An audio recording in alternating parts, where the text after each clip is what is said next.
Mishnah Yomi for the first day of Elul, year Tashbad, continues in Bava chapter 8, HaChovil, about damages between people. Mishnah Hey. Now, Mishnah Hey, we'll see, is the corollary of Mishnah Gimel, which we saw yesterday. Hamakei aviv imo, someone strikes his father or mother, and God forbid, v'esabahen chabura, makes a wound or draws blood. Rachovil b'chavero b'Shabbos, or somebody wounds his fellow on Shabbos. Putter mikulan. They do not have to pay any of the 5 payments that form the compensation for wounding a human being. Because he's been judged to be capitally punished. He's going to be killed by the court for this capital offense he's done of striking with a wound his parent or doing a malacha of Shabbos of Chovel. Now we saw in Mishnah Gimel doing the same thing on Yom Kippur.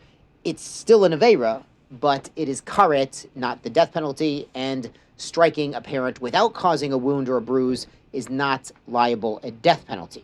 And the Mishnah concludes, Achovu be'evid kanani shalo pater mikulan. Somebody who wounds an Eved Kanani that he has purchased the rights to this person's labor, he is pater from all the payments. Now, the reason he's pater is not because, he's off the hook and this person is, God forbid, the person has value. Every human being has value, has a tselem Elokim, has part of the image of the divine upon them. It's because he has the rights to whatever this Eved acquires. The master actually acquires whatever the Eved acquires, so he'd be basically paying the Eved to be paying himself.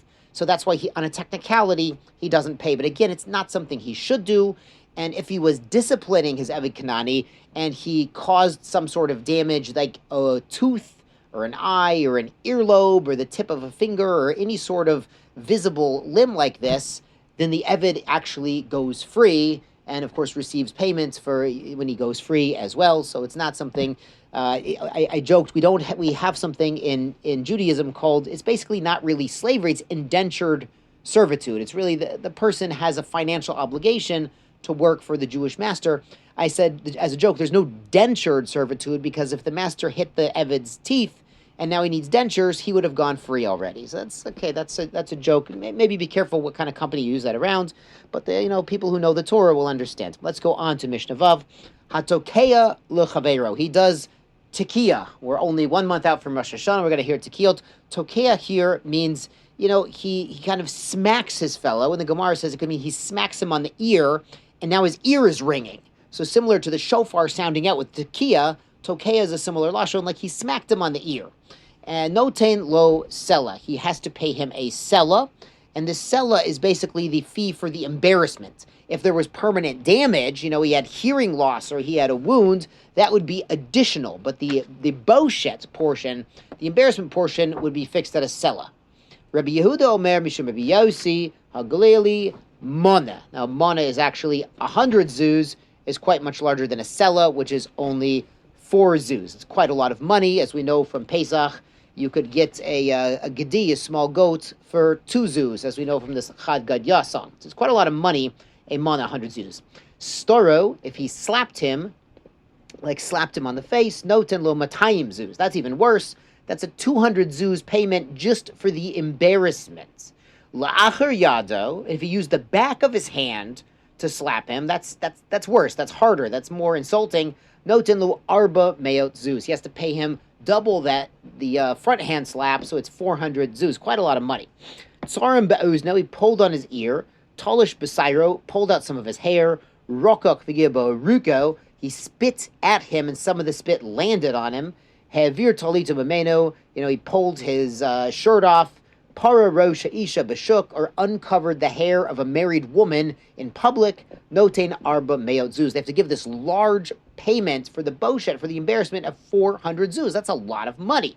Zeaklol. But this is the general rule. Hakol lefi kvodo. It does depend on the status of the individual. You understand, if the person is mechubad, is respected, has a reputation to uphold, then it could be quite a lot more damages. Where it's someone who's really a lowlife and a gambler and not someone anyone trusts, maybe it's less. But we'll see there's disagreement here. Amar Rabbi Akiva. Rabbi Akiva says, Afilu aniyim sheb'Yisrael, even the poorest of the Jewish people, roi notam, we consider them, ilu hem b'nei chorin sh'yardu min nechsehim. We consider them as if they're, nobility that's simply lost their wealth, that they deserve to be wealthy and have a great estate and have a lot of dignity and a lot of kavod, a lot of self-respect, but maybe they've lost their wealthy palatial estate. Why? Bnei Avraham, Yitzchak, v'Yaakov, because every Jew is the descendant of Abraham, Isaac, and Jacob, our forefathers with that special spiritual dignity, and they were also Lamaisa, they were wealthy. Avraham, Yitzchak, Yaakov were wealthy as well, but they had really the spiritual and the emotional and the intellectual wealth that they've passed on to our children, that every Jew should have a certain level of dignity. And the Mishnah brings a Maisa, there was an event, Be'echad Shapara Rosh Isha Bashuk.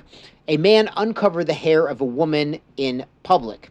Rabbi Akiva, she came to Rabbi Akiva. Maybe she heard that he treated every single Jew with a lot of respect, and she thought she was going to get a big award for the Boshit. And he obligated the hair uncoverer to pay 400 zuz for embarrassing this married woman.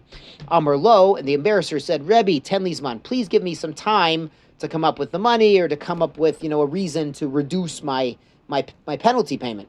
Not on those months. Rabbi Akiva gave him a stay of payment. Shemara omedit al petach hatzera.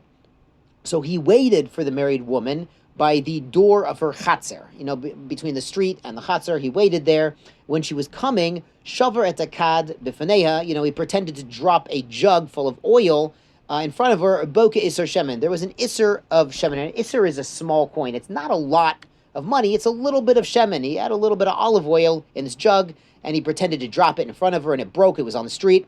So what did she do? Gilta et rosha. The woman herself took off her hair covering. She took off her sheitel or her hat, whatever she had. V'chaita mitapachat umenachat yoda al rosha. So she was scooping up this little bit of oil from the street and putting it on her hair, to make her hair nice. V'hemid aleha edim, and the original hair uncoverer, he brought witnesses to see her do this. Rabbi Akiva. So he and the witnesses came back to Rabbi Akiva. Amar Lo, and he said to Rabbi Akiva, Rebbe, Lizoni note in Arba Me'azuz, to such a woman who uncovers her own hair right at the street, at the entrance to the street, I should give 400 zuz. He's basically saying she is not concerned for embarrassing herself. I should pay that much money for embarrassing her. Amar Lo, Rabbi Akiva had a reply. Rabbi Akiva said, Lo amarta klum. Your argument is meaningless. Achovu ba'atzmo. If somebody wounds himself, even though you're not allowed to wound yourself, your body is really on loan from the one who created it. You're not allowed to wound yourself. But putter, you don't have to pay if you wound yourself. It's yourself. It goes back to you. If other people, God forbid, wounded him, they would have to pay him compensation. Also, a kotzets niyotiotav, somebody who uproots, cuts up his own saplings, his trees in his own yard, he cuts them up. He's not supposed to do this. It's bal tashchit. It's wasting living things that are useful. Putter. But it is his own. He shouldn't have done it, but he doesn't have to pay for it. It's his. If other people come into his property and cut down his saplings, they have to pay. So too, the uncoverer, who's liable to pay this big penalty payment, he uncovered her hair.